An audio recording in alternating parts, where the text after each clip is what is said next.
प्रिय विद्यार्थियों, नमस्ते। तो कल हमने जो आपकी दूसरी पुस्तक है हिंदी की संचयन भाग 1, उसका जो तीसरा लेसन है कल्लू कुम्हार की ऊनाकोटी, वो आरंभ किया था, वो पाठ आरंभ किया था। तो उस पाठ के कुछ अनुच्छेद हमने पढ़े थे। उन अनुच्छेदों के आधार पर कुछ प्रश्न हैं जिसका हम अध्ययन कर रहे हैं। तो सबसे पहले जो सारांश हमने पढ़ा था, उस सारांश में हमने लेखक के बारे में पढ़ा था। तो उससे संबंधित एक प्रश्न उठता है कि लेखक ने खुद को दूसरों से किन मायनों में अलग बताया है। एक तरफ तो लेखक अपने जो दिनचर्या है उसका वर्णन करता है, दूसरी तरफ लेखक जो अन्य व्यक्तियों के बारे में दूसरों से समय को भिन्न बताता है। तो क्या बताया था लेखक ने इस पाठ में आरंभ में? तो उन्होंने अपनी दिनचर्या के बारे में बताया था कि किस तरह लोग 4 बजे उठ जाते हैं, 5 बजे तक वो तैयार होकर सैर के लिए निकल जाते हैं। लेकिन लेखक बताता है कि किस तरह भी वह सूर्य उदय होता है तब उठता है, उसके बाद में चाय बनाता है खुद, और उसके बाद में उन्होंने बताया था कि किस तरह वो चाय के साथ अखबार पढ़ते हैं। अखबार में आई जो खबरें हैं उनकी तरफ कोई उनका विशेष ध्यान नहीं होता। फिर उन खबरों को एक एक्सरसाइज का नाम देता है जिसे वो कटी पतंग योग कहते हैं। दूसरा एक प्रश्न है कि ध्वनि में क्या अद्भुत गुण है। जो कल हमने सारांश पढ़ा था उसके आधार पर यह प्रश्न उठता है कि ध्वनि में जो लेखक है वो एक अद्भुत गुण बताता है भी कौन सा एक अनोखा गुण है। तो कौन सा अनोखा गुण बताया था भी कई बार जो ध्वनि है वो क्या है भी वो भी हमें जो ध्वनि है वो एक क्षण में ही वह आपको किसी दूसरे समय संदर्भ में पहुंचा सकती है। भी एक ध्वनि के माध्यम से आप कोई दूसरी तरफ भी जो आपकी यादें हैं वो ध्वनि उन यादों की तरफ मोड़ सकती है। जैसे वर्तमान से भूतकाल की कोई याद की तरफ चला जाना। तो उन्होंने इस ध्वनि के गुण के माध्यम से जो अपनी एक यात्रा है ऊनाकोटी की उसका उन्होंने वर्णन किया है। तो ये अद्भुत गुण उन्होंने बताया था भी जब जो बादलों जो बाहर जब लेखक अंदर सोया हुआ था, जो सुबह होने वाली थी, तो उससे सुबह से पहले क्या है भी एकदम से जो आसमान है वो बादलों से घिर जाता है, तेज हवाएं चलने लगती हैं, तेज जो बिजली की गर्जना है वो जो बिजली चमकती हुई दिखाई देती है, ठीक है, और बादलों की जो गर्जन है वो सुनाई देती है, ठीक है। फिर एक तीसरा प्रश्न उठता है भी प्रकृति के तांडव का कौन और क्या पृष्ठभूमि मुहैया करा रहा था। जो प्रकृति का तांडव हो रहा था यानी बादलों की जो गर्जना हो रही थी और साथ में ही जो बिजली चमक रही थी आसमान में, तो ये संपूर्ण जो गतिविधियां हैं वो लेखक को किस जो एक पृष्ठभूमि मुहैया करा रही थी। तो ये बातें लेखक को उस समय की याद दिला रही थी जब वह ऊनाकोटी की यात्रा पर था। 3 साल पहले की वो जो बात है उस बात का वर्णन करते हैं कि जब वो 1999 में एक फिल्म एक टीवी श्रृंखला से संबंधित त्रिपुरा की राजधानी अगरतला जाते हैं। तो उस बात की ओर इस वातावरण ने उन्हें मोड़ दिया था, ठीक है। तो आगे हम जो पाठ का आगे का जो सारांश है वो आरंभ करते हैं।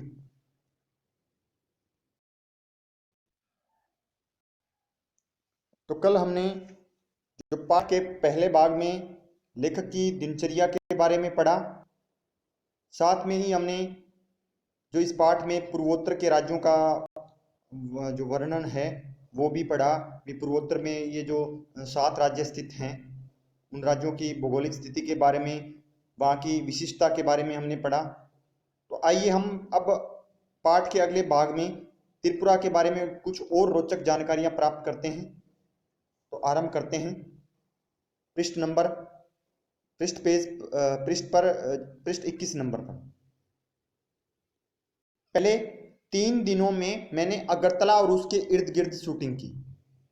अब लेखक जो त्रिपुरा की राजधानी है उसका वर्णन करते हुए कह रहा है कि जो पहले 3 दिन थे जहां हम पहुंचने के बाद में, तो उस 3 दिनों में हमने अगरतला और उसके आसपास के क्षेत्रों में शूटिंग की थी, जो उस टीवी श्रृंखला की उन्हें शूटिंग करनी थी, जो कभी मंदिरों और महलों के शहर के रूप में जाना जाता था। और जो अगरतला है वो पहले प्राचीन समय में मंदिरों और महलों का एक शहर माना जाता था, यानी काफी वहां पर मंदिर और महल थे। उज्जैन महल अगरतला का मुख्य महल है। उज्जैन नाम का एक वहां पर महल है जो कि अगरतला का एक मुख्य महल माना जाता है, जिसमें अब वहां की राज्य विधानसभा बैठती है। और आज उस महल में, उस उज्जैन महल में, उस राज्य की जो विधानसभा के जो सदस्य हैं वो बैठते हैं, यानी वहां से जो प्रशासनिक कार्य हैं वो चलाए जाते हैं। राजाओं से आम जनता को हुए सत्ता हस्तांतरण। अब सत्ता हस्तांतरण होता है एक व्यक्ति के हाथ से दूसरे व्यक्ति के हाथ में चले जाना। अब पहले तो भी वहां पर राजाओं का शासन था, अब राजाओं से क्या है भी यहां आम जनता के हाथ में जो सत्ता का हस्तांतरण हो गया है, ठीक है। यानी आम जनता को भी जो वोट का अधिकार मिलने के कारण जो जनता के चुने हुए प्रतिनिधि हैं वो अब वहां पर बैठते हैं उस विधानसभा में। तो राजाओं से आम जनता को हुए सत्ता हस्तांतरण को यह महल अब नाटकीय रूप में प्रतिकृतित करता है, अभिव्यक्त करता है। यानी राजाओं से आम जनता को जो ये सत्ता जो प्राप्त हुई थी, वह इस बात को यह महल अब नाटक के रूप में अभिव्यक्त करता है। इसे भारत के सबसे सफल वंशों में से एक, लगातार 183 कर्मिक राजाओं वाले त्रिपुरा के माणिक्य वंश का दुखद अंत ही कहेंगे। यहाँ के जो शासक वंश था, उस शासक वंश को एक सबसे सफल जो वंश हैं उनमें से गिना जाता है, क्योंकि यहाँ 183 जो लगातार जो राजा थे, उन्होंने जो माणिक्य वंश के थे, उनका ये हम दुखद अंत कह सकते हैं। त्रिपुरा में लगातार बाहरी लोगों के आने से कुछ समस्याएं तो पैदा हुई हैं। अब त्रिपुरा में हमने कल पढ़ा था भी किस तरह जो बाहरी लोग हैं, बांग्लादेश से, असम से, पश्चिम बंगाल से लोग आ रहे हैं, तो कुछ यहाँ पर अनेक तरह की जो समस्याएं हैं, जो बाधाएं हैं वो उत्पन्न हुई हैं। लेकिन इसके चलते यह राज्य बहुधार्मिक समाज का उदाहरण भी बना है। हालांकि कुछ समस्याएं या असंतोष की भावना जरूर उत्पन्न हुई है यहाँ पर बाहरी लोगों के आने से, लेकिन बाहरी लोगों के आने से यहाँ ये जो क्षेत्र है वो बहुधार्मिक यानी अनेक धर्मों का एक समाज बन गया है। फिर त्रिपुरा में 19 अनुसूचित जनजातियों और विश्व के 4 बड़े धर्मों का प्रतिनिधित्व मौजूद है। अब त्रिपुरा में जो 19 अनुसूचित जनजातियां यहाँ पर रहती हैं और विश्व के जो 4 बड़े धर्म हैं, उन धर्मों का प्रतिनिधित्व करने वाले जो व्यक्ति हैं वो भी यहाँ पर मौजूद हैं। अगरतला के बाहरी हिस्से पेचारथल, ये एक स्थान का नाम है, अगरतला का जो बाहरी हिस्सा है वहां पर ये स्थित है। उस पेचारथल में मैंने एक सुंदर बौद्ध मंदिर देखा। पेचारथल जगह थी, वहां पर एक सुंदर बौद्ध मंदिर लेखक ने देखा। पूछने पर मुझे बताया गया कि त्रिपुरा के 19 कबीलों में से 2, यानी त्रिपुरा में जो 19 कबीलाई जो लोग रहते हैं, उन 19 कबीलाओं में से उन 19 कबीलाओं में से 2 यानी चकमा और मुग महायानी बौद्ध हैं। यानी जो 19 कबीलाओं में से जो 2 कबीले हैं वो क्या हैं, बौद्ध धर्म से संबंधित हैं, बौद्ध धर्म में उनकी जो आस्था है। ये कबीले त्रिपुरा में बर्मा या म्यांमार से चटगांव के रास्ते आए थे। ये 2 जो कबीले रहते हैं ये क्या है, कहां से आए थे, ये बर्मा, ये देश बर्मा या म्यांमार जिसे कहते हैं, वहां से ये म्यांमार के से चटगांव के रास्ते, चटगांव जो कि बांग्लादेश में स्थित है, उस रास्ते से ये इस स्थान पर आए थे। दरअसल इस मंदिर की मुख्य बुद्ध प्रतिमा भी 1930 के दशक में रंगून से लाई गई थी। अब इस पेचारथल पर जो मंदिर है बना हुआ, इस मंदिर में जो महात्मा बुद्ध की जो मूर्ति है, उस मूर्ति को 1930 में रंगून से लाया गया था। अगरतला में शूटिंग के बाद हम राष्ट्रीय राजमार्ग 44 पकड़ा। इस शूटिंग को समाप्त करने के बाद लेखक कहता है भी हम जो राजमार्ग 44 है वहां पर हम पहुंचे और टिलियामुरा कस्बे में पहुंचे, और वहां पर एक टिलियामुरा एक कस्बा था, वहां पर हम पहुंचते हैं जो दरअसल कुछ ज्यादा बड़ा हो गया गांव ही है। पहले एक ये कस्बा था, लेकिन अब यहाँ पर काफी लोग यानी काफी जनसंख्या होने के कारण अब ये एक गांव का रूप ले चुका है, तो एक गांव हो गया है। यहाँ मेरी मुलाकात, यहाँ की मुलाकात हेमंत कुमार जमातिया से हुई, जो कि यहाँ के एक प्रसिद्ध लोक गायक हैं, यानी वहां की भाषा में जो गीत गाने वाले एक प्रसिद्ध व्यक्ति हैं जिनका नाम है हेमंत कुमार जमातिया। उनसे मुलाकात हुई लेखक की, जो यहाँ के एक प्रसिद्ध लोक गायक हैं और जो 1996 में संगीत नाटक अकादमी द्वारा पुरस्कृत भी हो चुके हैं। यानी उनकी जो लोक गायकी है उससे प्रभावित होकर जो संगीत नाटक अकादमी है वो भी इन्हें पुरस्कृत कर चुकी है, इन्हें सम्मानित कर चुकी है। हेमंत कोकरा बोर बोली में गाते हैं। कोक बारोक एक बोली है वहां की, त्रिपुरा क्षेत्र की, उस बोली में वो जो अपने गीत हैं वो गाते हैं, जो त्रिपुरा की कबीलाई बोलियों में से एक है।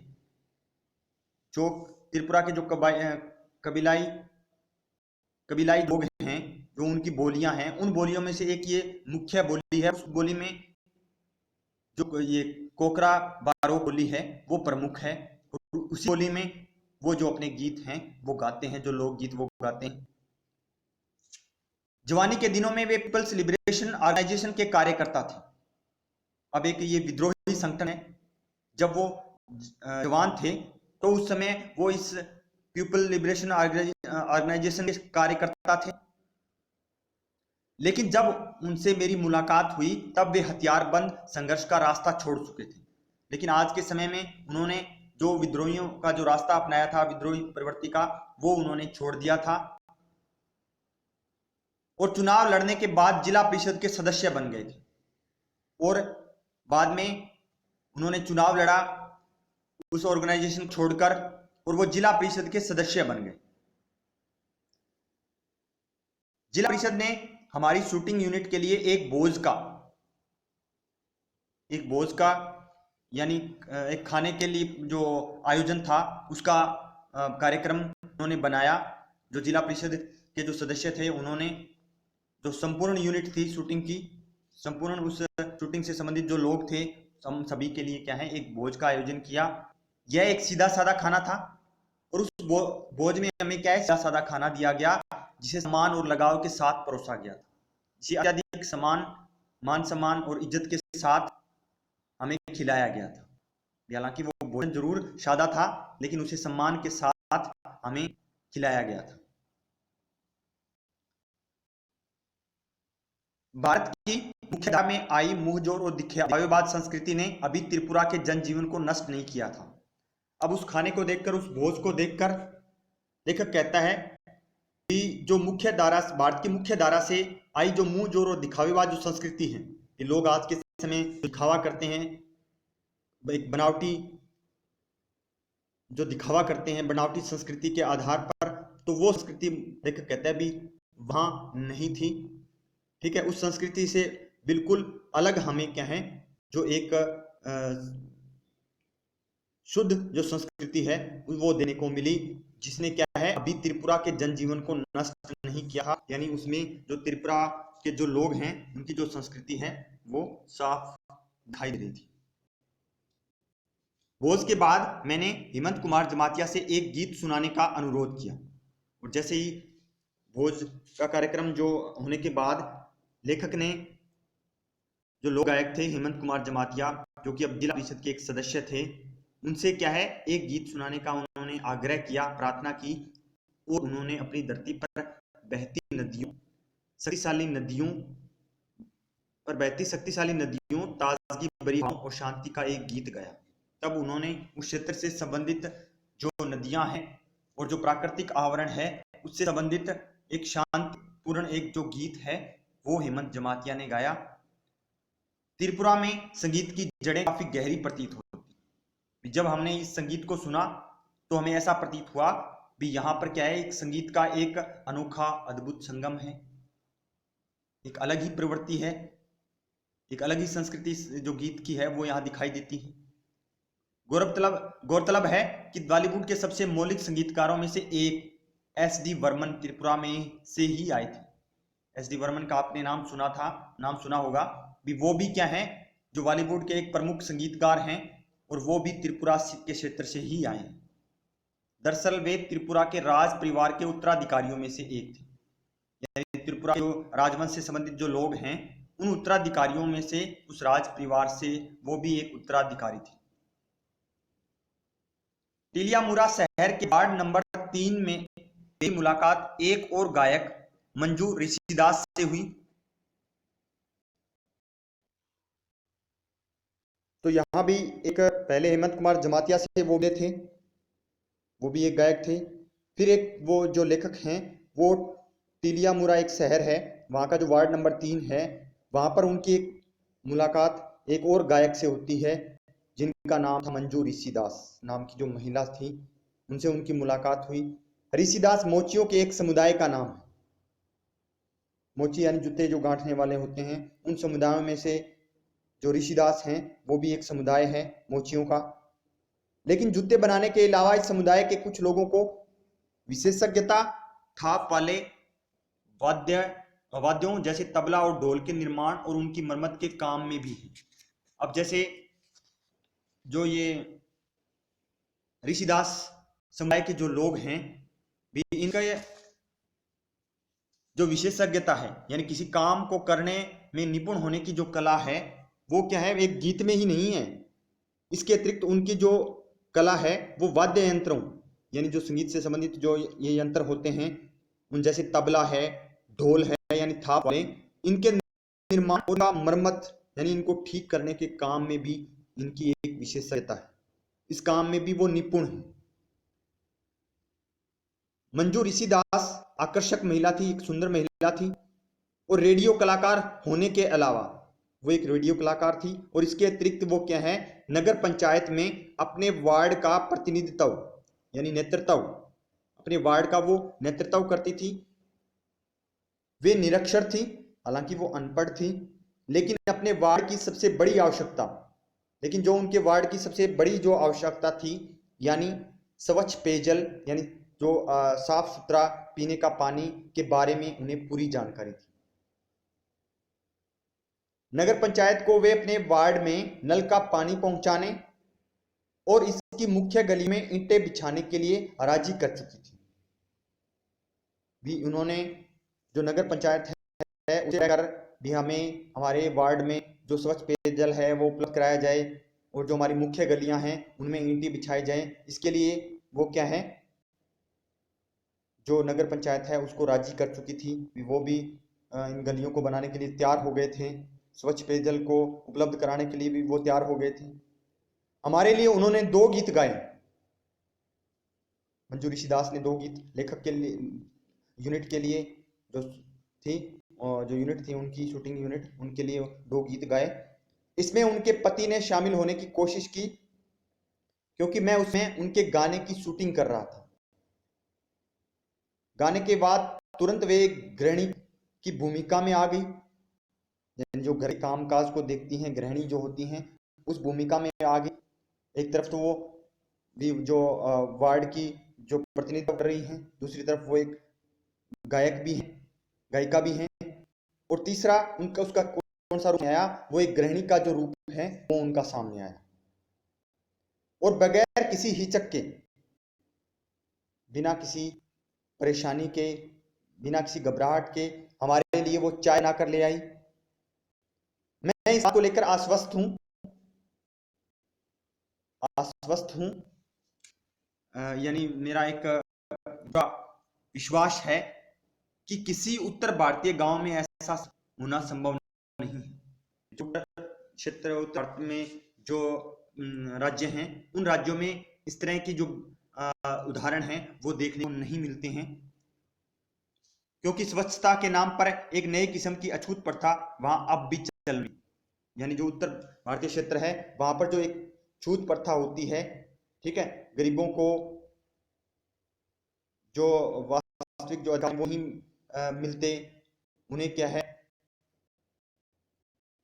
प्रवेश नहीं दिया जाता, मंदिरों में उन्हें प्रवेश नहीं दिया जाता। तो इस तरह की जो अछूत की परंपराएं हैं वो भी अभी उत्तर भारतीय क्षेत्र है वहां पर अभी भी चल रही है। फिर वो आगे वर्णन करते हैं त्रिपुरा के हिंसाग्रस्त, जहां पर हिंसा होती रहती थी, उस हिंसाग्रस्त मुख्य भाग में प्रवेश करने से पहले अंतिम पड़ाव, यानी जो हमारा अंतिम ठिकाना था वो टीलिया ही है। राष्ट्रीय राजमार्ग 44 पर अगले 43 किलोमीटर यानी मन्नू तक की यात्रा के दौरान ट्रैफिक सीआरपीएफ की सुरक्षा में काफिलों की शक्ल में चलता है। अब ये जो हिंसाग्रस्त क्षेत्र है, इसलिए यहाँ पर जो कोई भी आता है, जो भी ट्रक आता है, तो वो सीआरपीएफ की जो सुरक्षा है, उस सुरक्षा वो जो सीआरपीएफ के लोग हैं वो सुरक्षा उपलब्ध कराते हैं।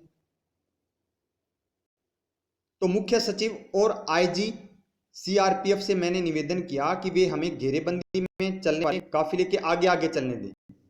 तो लेखक की जो पूरी यूनिट थी उन्होंने आग्रह किया, जो सीआरपीएफ के जो मुख्य सचिव थे, मुख्य प्रशासनिक जो अधिकारी थे, उनसे ये प्रार्थना की भी हमें जो हमारा जो आप काफिले में क्या है भी हमारी जो गाड़ी है उसको सबसे आगे चलने दें, थोड़ी ना नुक्कर के बाद। यानी हालांकि उन्होंने इस बात पर नकारने का प्रयास किया, उसे टालने का प्रयास किया, लेकिन बाद में वे क्या है कुछ ना नुक्कर के बाद, कुछ आनाकानी के बाद वे के लिए तैयार हो गए। लेकिन उनकी यह शर्त थी, लेकिन उन्होंने एक शर्त रखी कि मुझे और मेरे कैमरामैन को सीआरपीएफ की हथियारबंद गाड़ी में चलना होगा। यानी जिस गाड़ी में क्या है भी सीआरपीएफ के जो जवान हैं वो रहें, इस तरह की जो गाड़ी है उस गाड़ी में आपको चलना होगा, और यह काम हमें अपने जोखिम पर, यानी हमें अपने बलबूते पर करना होगा। काफिला दिन में 11 बजे के आसपास चलना शुरू हुआ। मैं अपनी शूटिंग के काम में इतना व्यस्त था कि उस समय तक डर के लिए कोई गुंजाइश ही नहीं थी। अब लेख कह रहा है मैं उस समय मेरे कुछ काम में लगा हुआ था या कुछ सोच रहा था, तो उस समय जो डर है वो मेरे मन में बिल्कुल ही नहीं था। जब तक मुझे सुरक्षा प्रदान कर रहे सीआरपीएफ कर्मी ने साथ की निचली पहाड़ियों पर इरादतन रखे 2 पत्थरों की तरफ मेरा ध्यान आकृष्ट नहीं किया। तो वहां पर कहते हैं भी हमारे पास जो सीआरपीएफ जो हमारे साथ जो कर्मी थे, उन्होंने भी हम जो तरह तरह की वहाँ की जो प्राकृतिक गतिविधियां हैं या प्राकृतिक जो चीज़ें हैं उनको हम देख रहे थे। तो वहाँ पर एक इरादे के साथ जो रखे गए वहाँ पर 2 पत्थर थे। तो उन पत्थरों के बारे में जो उन्होंने सीआरपीएफ कर्मी हैं उन्होंने नहीं बताया। 2 दिन पहले ध्यान आकृष्ट इरादतन रखे 2 पत्थरों की तरफ मेरा ध्यान आकृष्ट नहीं किया। 2 दिन पहले हमारा एक जवान यही विद्रोहियों द्वारा मार डाला गया था। सॉरी, उस सीआरपीएफ जो कर्मी ने जो पत्थर जो रखे गए थे उसके बारे में बताया था। 2 दिन पहले उन्होंने यह बताया उस कर्मी ने भी जो 2 दिन पहले हमारे यहाँ एक जवान यहाँ के विद्रोहियों द्वारा मार डाला गया था। यानी सीआरपीएफ का एक जो सैनिक है वो यहाँ के जो विद्रोही जो लोग हैं वो उनके द्वारा मौत के घाट उतार दिया गया था। उसने कहा मेरी रीढ़ में एक छुरछुरी सी दौड़ गई। यानी जब ये बात मैंने सुनी तो मेरे अंदर भी कुछ क्या है कुछ हलचल सी हुई। मन्नू तक की अपनी शेष यात्रा में मैं यह ख्याल अपने दिल से निकाल ही नहीं पाया कि हमें घेरे हुए सुंदर और अन्यथा शांतिपूर्ण प्रतीत होने वाले जंगलों में किसी जगह बंदूक लिए विद्रोही भी छिपे हो सकते हैं। भैया इस तरह जो प्राकृतिक सुंदर जो वातावरण था जो मैं देख रहा था, तो ऐसा लग नहीं रहा था कि यहाँ भी क्या है कि बंदूक के लिए जो विद्रोही हैं वो छिपे हो सकते हैं। त्रिपुरा की प्रमुख नदियों में से एक मनु नदी के किनारे स्थित मनु एक छोटा सा कस्बा है। मनु भी एक त्रिपुरा का एक बहुत ही सुंदर कस्बा है जो वहां पर एक मनु नदी के किनारे ही बसा हुआ है, जिसके कारण उसका नाम मनु पड़ गया है। जिस वक्त हम मनु नदी के किनारे पर जाने वाले पुल पर पहुंचे, सूर्य मनु के जल में अपना सोना उड़ेल रहा था। यानी जो सूर्य है वो अस्त हो रहा था और उसकी जो किरणें हैं वो मनु नदी है उसके अंदर प्रतीत हो रही थी। तो इस तरह ऐसा लग रहा था कि जो सूर्य है वो अपना सोना उड़ेल रहा, उसकी सुनहरी जो किरणें हैं वो इस तरह दिखाई दे रही थी। वहां मैंने एक और काफिला देखा, एक साथ बंधे हजारों बांसों का एक काफिला किसी विशाल ड्रैगन सा दिख रहा था। तो वहां पर एक जो लेखक है वो एक और काफिला देखता है जो किस तरह लग रहा था, एक विशाल ड्रैगन की तरह वो दिखाई दे रहा था और नदी पर बहा चला आ रहा था। उस नदी के अंदर किसी नाव में वो क्या है तेज गति के साथ चल रहा था। डूबते सूरज की सुनहरी रोशनी उसे सुलगा रही थी। अब जो डूबता सूरज है उसकी जो रोशनी है वो उन लोगों पर पड़ रही थी जो उस नाव में थे, सुलगा रही थी। और हमारे काफिले की सुरक्षा दे रहे सीआरपीएफ की एक समूची कंपनी के उल्ट इसकी सुरक्षा का काम सिर्फ 4 व्यक्ति संभाले हुए थे। एक तो हमारा काफिला था उसमें काफी लोग थे, एक दूसरी तरफ ये जो काफिला था उसमें क्या है सुरक्षा का काम सिर्फ 4 ही व्यक्ति संभाले। तो आज के लिए इतना ही जो सारांश है, बाकी हम कल पढ़ेंगे। देखिए पाठ के दूसरे का जो आज हमने पढ़ा है उसका मूल भाव। मूल भाव क्या है इसका? प्राकृतिक रूप से समृद्ध, सुंदर एवं संगीत में त्रिपुरा में विद्रोहियों का जबरदस्त आतंक है। ये इस पाठ का मूल भाव है। हालांकि ये जो त्रिपुरा जो राज्य है वो प्राकृतिक रूप से बहुत ही सुंदर है, समृद्ध है, संगीतमय है, लेकिन यहाँ पर क्या है जो विद्रोही हैं, जो अनेक जो आतंक फैलाते हैं, उन विद्रोहियों का बहुत ही जबरदस्त आतंक है।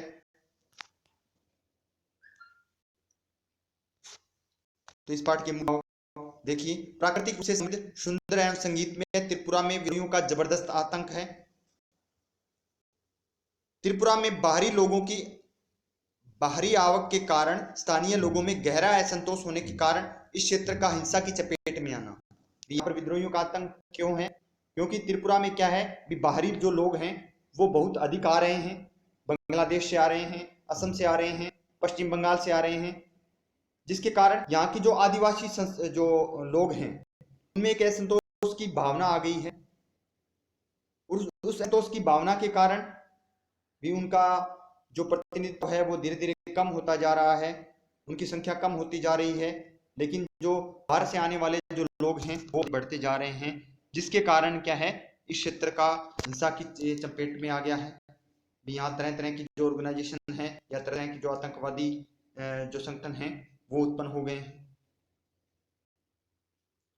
राष्ट्रीय राजमार्ग 44 टिलियामुरा से, टिलियामुरा आपको बताया था भी एक स्थान का नाम है, जहां से मुरा एक स्थान का नाम है, से मनु तक की जो 83 किलोमीटर की यात्रा सीआरपीएफ की सुरक्षा में काफिले के रूप में करने की मजबूरी होना। अब ये इस बात के माध्यम से हमें पता चलता है कि वहां पर वो हिंसाग्रस्त क्षेत्र है। जब वो राष्ट्रीय राजमार्ग जो 44 पर टिलियामुरा से मनु तक की जो 83 किलोमीटर की यात्रा है वो सीआरपीएफ के जो सुरक्षा घेरे में जो लेखक और उसकी यूनिट हैं वो ये यात्रा पूर्ण करते हैं। आसपास के जंगलों में हिंसक यानी मारकाट करने वाले जो विद्रोहियों की भरमार होना।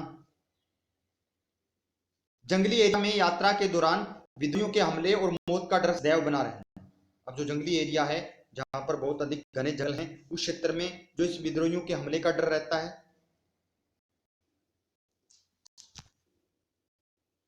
तो ये इस पाठ का मूल भाव था। अब आप देखिए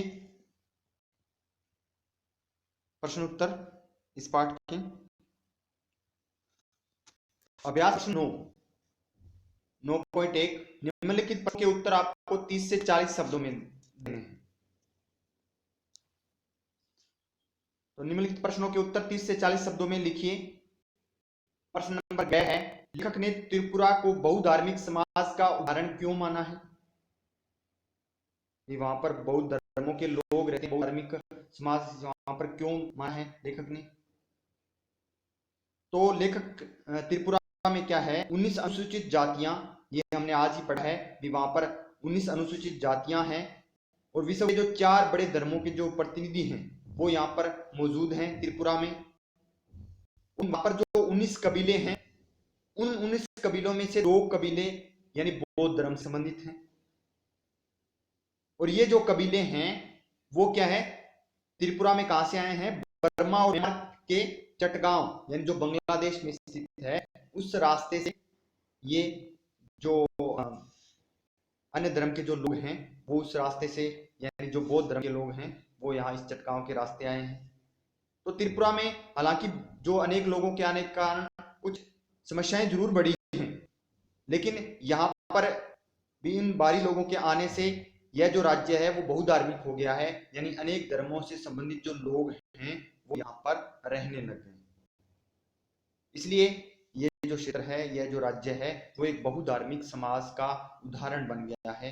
ठीक है,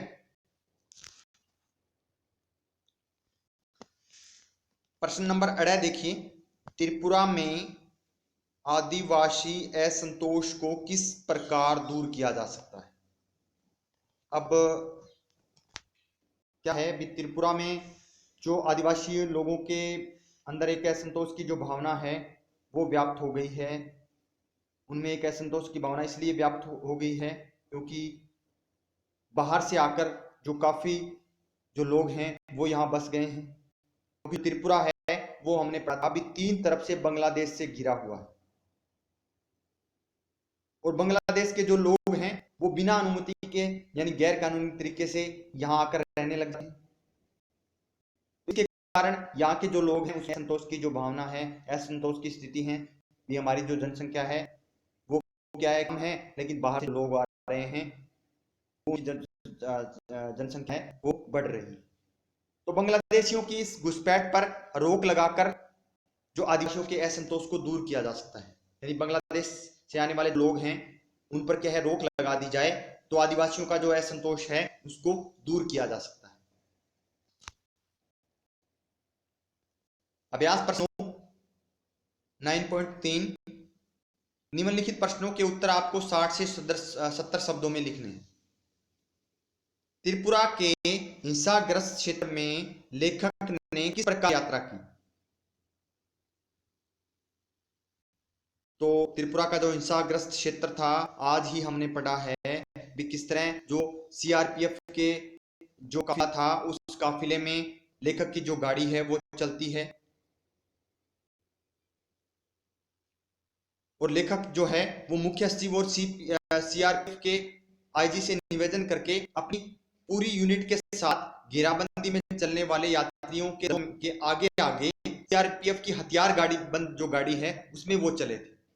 हालांकि पहले तो जो लेखक की जो यूनिट के जो लोग हैं वो अपनी गाड़ी को लेकर आगे चलना चाहते थे, लेकिन जो सीआरपीएफ के जो मुख्य सचिव हैं उन्होंने नानुकुर की ये ऐसा संभव नहीं है, उचित नहीं है। तो इस तरह फिर उन्होंने एक शर्त रखी भी आप क्या है भी जो हमारी जो हथियारबंद गाड़ी है, हथियारबंद जो गाड़ी है, हथियारबंद जो हमारे कर्मी हैं इस गाड़ी में, इस गाड़ी लेकर आप आगे आगे चल सकते हैं। तो इस तरह वो उस गाड़ी में चले। जब तक लेखक और उनकी टीम शूटिंग में व्यस्त थे तब तक तो इस बात का ध्यान नहीं था भी ये इतना हिंसाग्रस्त क्षेत्र है, ठीक है, इसलिए वो इस बात से डरे भी नहीं। लेकिन जब उन्हें इस बात का पता चलता है, वो एक जो सीआरपीएफ कर्मी है वो उन्हें बताता है भी यहाँ पर एक दिन पहले यहाँ पर एक कर्मी की हत्या कर दी गई थी, उसे मौत के घाट उतार दिया गया था, मार डाल दिया गया था।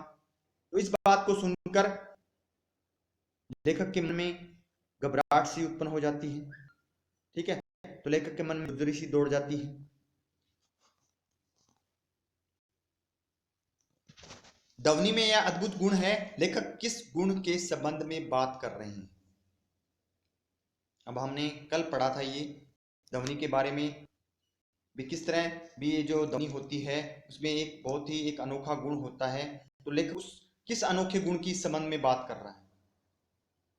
तो लेखक क्या है भी जब एक टीवी सीरियल की शूटिंग के लिए जिसका नाम था ऑन द रोड, उसके सिलसिले में त्रिपुरा गया था और जब वहां उनाकोटी में शूटिंग कर रहा था तो उस समय पर अचानक बादल घिर आए थे और जब तक वो अपना सामान समेटते यानी सामान इकट्ठा करते तब तक जो बादल हैं वो जोर जोर से गर्जना करने लगे थे।